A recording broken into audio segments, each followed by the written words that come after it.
ایک مرتبہ رسول اللہ صلی اللہ علیہ وسلم مسجد میں تشریف فرما تھے اور لوگ اب صلی اللہ علیہ وسلم کے ارد گرد بیٹھے ہوئے تھے کہ 3 آدمی وہاں آئے، ان میں سے 2 رسول اللہ صلی اللہ علیہ وسلم کے سامنے پہنچ گئے اور ایک واپس چلا گیا۔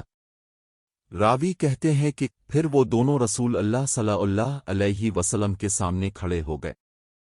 اس کے بعد ان میں سے ایک نے جب مجلس میں ایک جگہ کچھ کی گنجائش دیکھی تو وہاں بیٹھ گیا، اور دوسرا اہل مجلس کے پیچھے بیٹھ گیا، اور تیسرا جو تھا وہ لوٹ گیا۔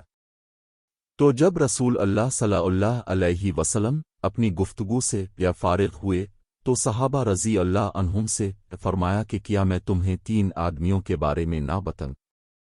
تو سنو سے ان میں سے ایک نے اللہ سے پناہ چاہی، اللہ نے اسے پناہ دی، اور دوسرے کو شرم آئی تو اللہ بھی اس سے شرمایا کہ اسے بھی بخش دیا، اور تیسرے شخص نے منہ موڑا تو اللہ نے بھی اس سے منہ موڑ لیا۔